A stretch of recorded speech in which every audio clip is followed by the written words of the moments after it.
Now, the legislative sector held a speakers forum where all speakers in the country, from the National Assembly to provincial legislatures, met in East London last week. The meeting outlined core business programs that the forum must complete before the end of the sixth term.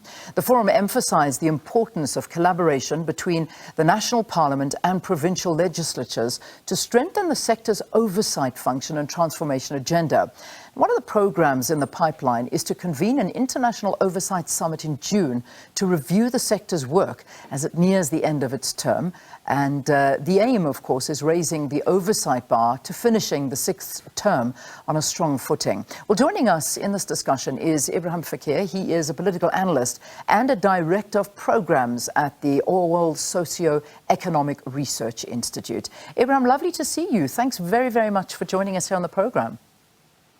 Hi, good morning, Leanne. Nice to chat to you. So it's quite an interesting conversation to be having because, when we look at a Speaker of Parliament, whichever Parliament we look at, whether it's national or different and provincial, I suppose the important thing is to understand the role they play and the effectiveness in this Speaker. What are the qualities for a suitable Speaker in this role? Well, I think this idea of talking about an individual or an office holder as the speaker is a little bit misplaced. And there are two reasons why I would say so. The first is that, the individual obviously has certain authority, has certain functions to control the institution of Parliament, to guide the institution of Parliament, to ensure that its rules are enforced, and that the three primary functions of Parliament, that is lawmaking, policy and implementation oversight, and responsiveness or constituency relations are carried out. And Leanne, whether you talk about a good or a bad speaker, we have to place front and center the fact that the institution of Parliament has been hollowed out, has been made subservient and rendered subservient to the interest of a majority or a governing or a ruling party. And they've done so in incredibly crude ways. The abuse of majority actually is what you have. So irrespective of how strong and how able a speaker you have, if the party imperative is to instruct its members in majority to carry out a particular view, particular function, it will do so and will render the institutional oversight completely moot. And it makes a mockery of the independence of Parliament. It makes a mockery of oversight. And let me put it to you this way. Had you had a robust Parliament, you would not have had the Nkandla matter have to go to the Constitutional Court. Yeah. You would not even have needed a Zondo commission of inquiry into state capture if you had a strong and robust Parliament. You wouldn't have this current saga, this salacious saga that everyone's talking about Thabo Bester and Dr. Nandipa, or whatever the case might be. You have a complete and abject failure of the institution of Parliament because of the abuse of the majority. That's the first problem. The second, the speakers have been susceptible to manipulating the rules, hollowing out the rules, and creating a set of rules which are open for manipulation and abuse. And when do they do this? One day, when it suits your political interest, you have a secret ballot. Where on earth does a public representative subject themselves to a secret ballot on decisions that they have to make on behalf of the public? So you have this institutional manipulation. You have process manipulation, and so it hollows out the institution of Parliament irrespective of what kind of speaker you have. And we've had instances, thirdly, where speakers have been found by the courts to have abused their authority. They have overstepped their authority. And why have they done so? In the interests of their party. So until and unless you address that elephant in the room, all of this fancy word salads that are being put out, and I read the statement very carefully, is absolutely hollow and meaningless. When you sort of look at the role of Parliament in all of this, and I think it really did come full circle when we heard from Raymond Zondo, as you mentioned, during the times and the years of state capture, where we literally saw parliamentarians falling over themselves to try and protect former President Jacob Zuma. And it appears nothing has really stopped, especially if we bring up the whole Phala issue as well, which I'm sure we can get into. But, the reality is when we heard Zondo handing down this whole state capture issue and the findings into it. And one of the findings was basically that Parliament failed, that Parliament could have done something about this, and yet it failed. And the finger being pointed at the Speaker for not allowing this to actually gain what it should have gained. So if we look back from the deterioration of Parliament and in terms of the role of the Speaker, I mean, we look at somebody like Frine Ginwala, who passed away recently, and we look at how she handled the move of South Africa into a democracy and how she handled it in comparison to, say, a Baleka Mbete. Let's talk about that. How did it go wrong? Well, the late Frine Ginwala, obviously steered the institution with a great amount of authority and aplomb. There may have been slightly better oversight. There may have been space to maneuver, to actually ask difficult questions of people in the executive. But make no mistake, the first instance at which probably the second, because in the Parliament of 1994 to 1999, you also had massive oversight breakdown. Need I remind you about Serafina? So talking about Dr. Ginwala, and one doesn't want to speak ill of the dead, but the matter of inquiry over the arms deal started at that point. The blunting of Parliament as an instrument for the subservience of party interests started then. I think all you need to ask is Dr. Feinstein, who has now left the country and is in England, what he might have thought of Dr. Ginwala's approach to independent oversight through Parliament. So, I think there's a case to be made that Dr. Ginwala steered a tight ship.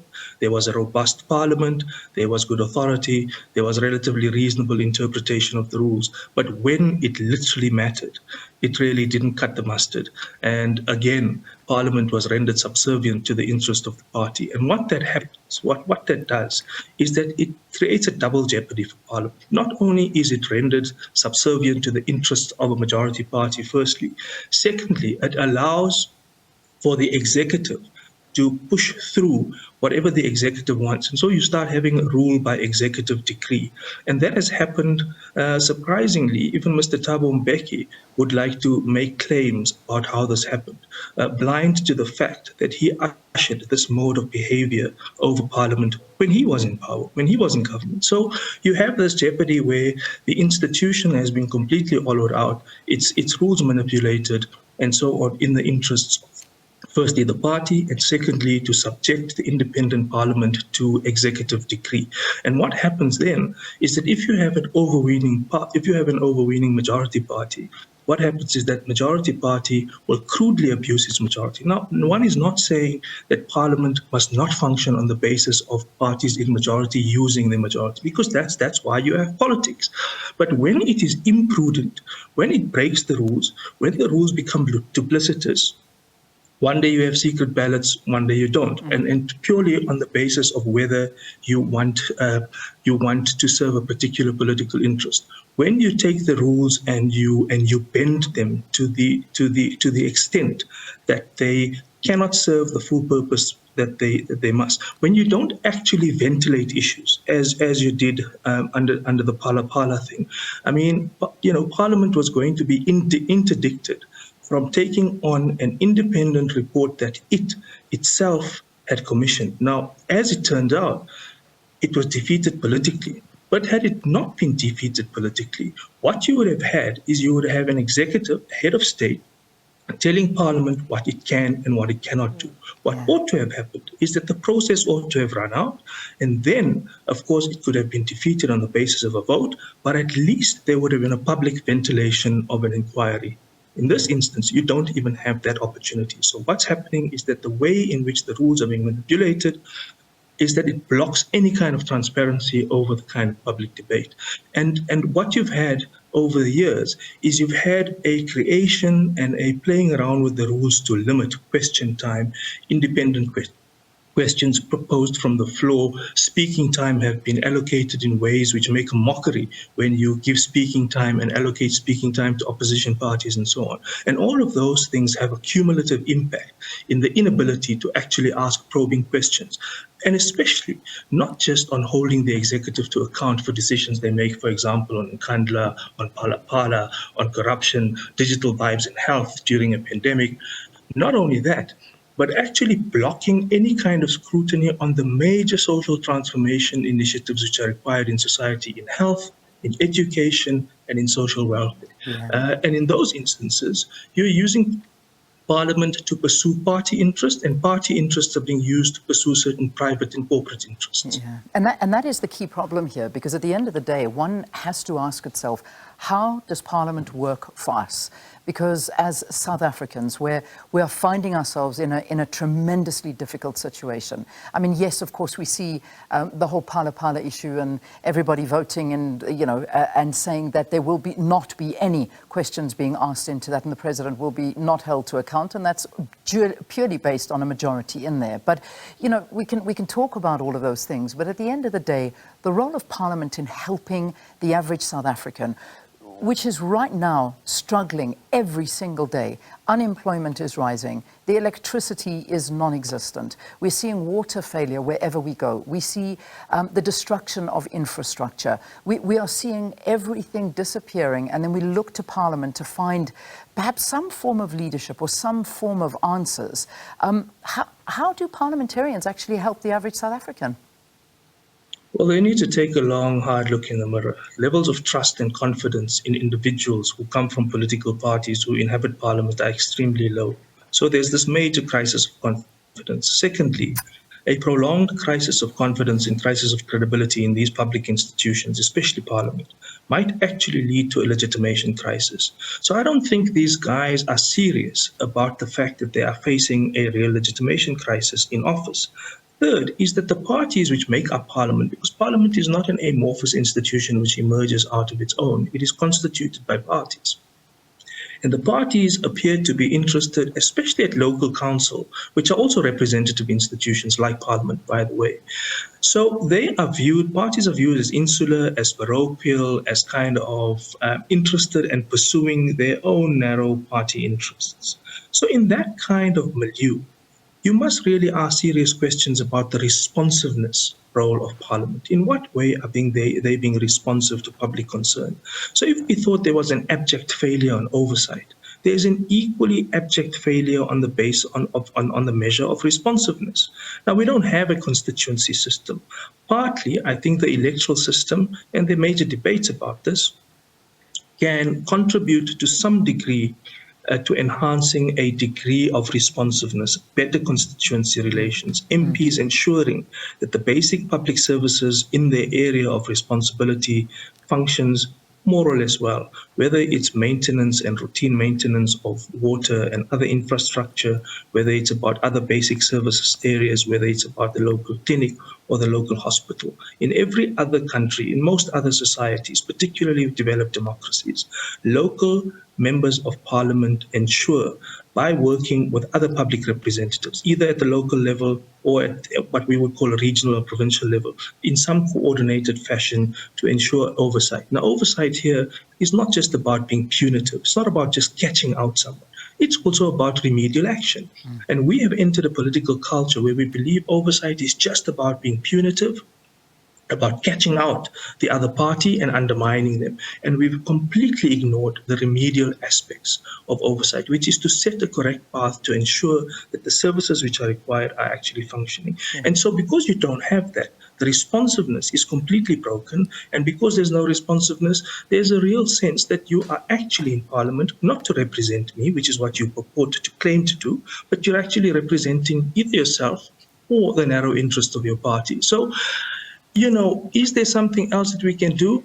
Perhaps, but South Africans have tried everything, Leanne. You've tried protests, Yeah. you've done lawfare, you've gone to courts, There's a government which, with great impunity, ignores structural court orders, even when they're given them. So what hope do you have that this kind of responsiveness and constituency representation is actually going to work for you? Yeah, and this is the reality of it all. And I think one of the big things. I mean, obviously, we saw the NCOP 3-day workshop that took place a while ago, and I imagine it was very similar to what happened over this particular workshop. And this was to empower members to understand their constitutional function of holding the executive to account, which it doesn't happen. I mean, I think what some of us are still looking at and wondering how it's possible is all this money is spent on these programs, and this hasn't stopped the majority of MPs which go and block an investigation on Eskom corruption, for example.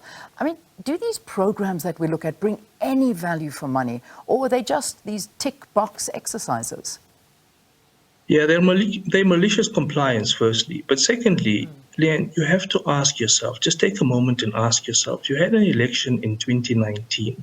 Some of these MPs have been there and returned several times by their parties because they're on the party list. But even if you were a new MP, it is now 2023, barring the 2 years of the pandemic.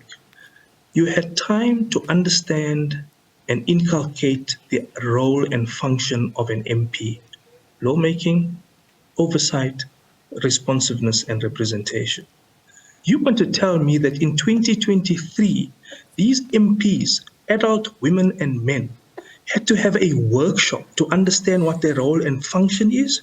I think we've got to be serious. Yeah. This is absurd, actually. It is. I mean, you've actually got us giggling in studio. You really do. I mean, when you look at it that way, you just think, seriously? Do we have to have a workshop for that? And I shudder to know how much was paid for the workshop. But can I ask you about, I mean, obviously we're seeing amendments coming now that were signed into law and with the Electoral Act. And I want to know if this is going to make a difference or not, because we look at the country's proportional representation as a political system.